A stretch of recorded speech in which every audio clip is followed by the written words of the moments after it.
Press কনফারেন্সের অন্যতম বিষয় হচ্ছে যে মাননীয় চিফ অ্যাডভাইজার কাতারে যাচ্ছেন। এটা মূলত ওইখানে কাতারে আর্থানা সম্মেলনে ওইখানে উনি জয়েন করবেন। এছাড়া অন্যান্য বায়োলেটারাল কিছু প্রোগ্রাম আছে। আর একটু পরে আমি আমার কলিগ আজাদ মজুমদার উনি জানাবেন যে আজকে আপনারা জানেন যে শ্রম অধিকার নিয়ে আমাদের একটা কমিশন করা হয়েছিল বাংলাদেশের শ্রম আইন, শ্রম অধিকার এগুলো বিষয়ে। তো ওদের যে মূল কমিটি ওনারা আজকে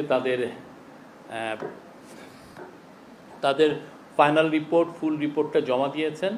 ওনারা 4টার সময় একটা প্রেস কনফারেন্স করবেন।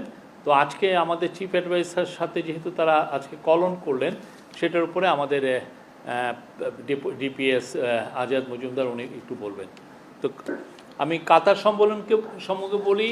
আজকে আমরা 7টার সময় ফ্লাই করব কাতারে এবং দোহাতে আমরা নেমে আজকে আর এটা যেহেতু রাত হয়ে যাবে তেমন কোনো ইয়ে নেই। আমাদের বিজি ডে যাবে 22 এবং 23 তারিখে। 22-23 তারিখে আমাদের অন্যতম স্যারের মূল যে প্রোগ্রাম সেটা হচ্ছে আর্থানা সম্মেলন। আপনি জানেন এটার মূল আয়োজক কাতারের রয়্যাল ফ্যামিলি। এটার মানে শাইখা হিন্দ এটা মূল এটার আয়োজক। উনি আমিরের বোন এবং আমিরের মা যিনি শাইখা মৌজা খুবই ইনফ্লুয়েন্সিয়াল, আরব ওয়ার্ল্ডে উনি খুব ইনফ্লুয়েন্সিয়াল একজন নেত্রী ছিলেন এবং ওনার কাতারের আমিরের মানে আগের যিনি আমির ছিলেন তার ওয়াইফ, উনিও ওনার সাথেও স্যারের দেখা হবে। এবং কাতারের ডেপুটি প্রাইম মিনিস্টারের সাথে স্যারের কলন আছে।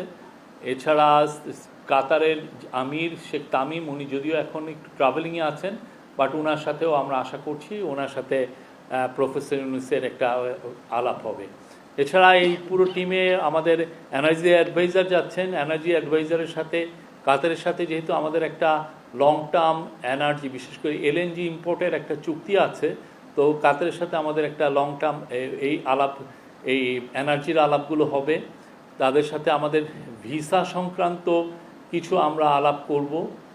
আর অন্যান্য যেগুলো বিষয় কাতারের সাথে আমাদের কিভাবে ইকোনমিক কোঅপারেশন বাড়ানো যায়, সেক্ষেত্রে একটা বড় বাণিজ্য সম্মেলন হবে বিশেষ করে ইনভেস্টমেন্টের জন্য।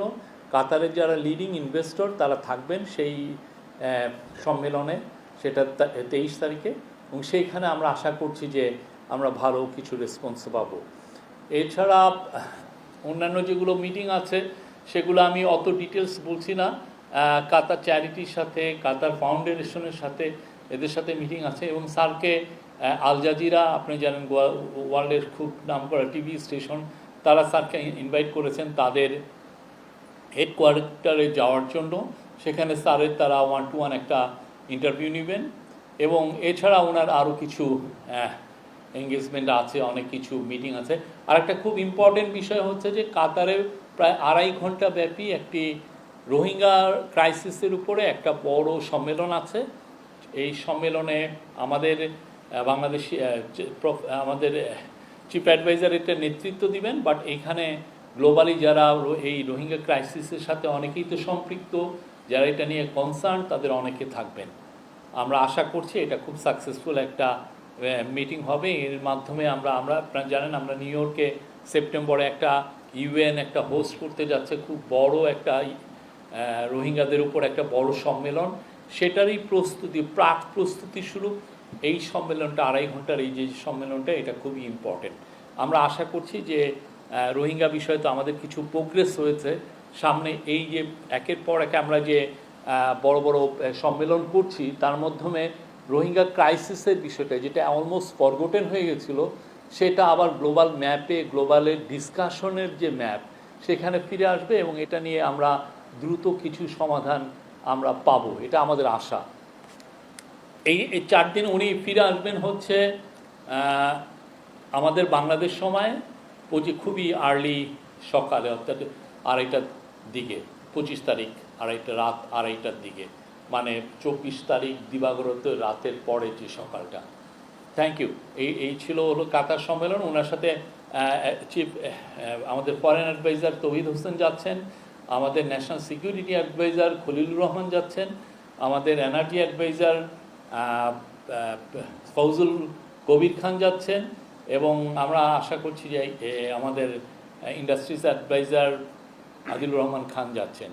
এছাড়া আমাদের executive chairman of BIDA Chowdhury Ashik Mahmud bin Harun উনি যাচ্ছেন, আমাদের এসডিজি কোঅর্ডিনেটর লামিয়া মুর্শেদ যাচ্ছেন, এবং আরও কিছু সিনিয়র সেক্রেটারি যাবে, আরও সিনিয়র সেক্রেটারি অফিসিয়ালরা যাবেন।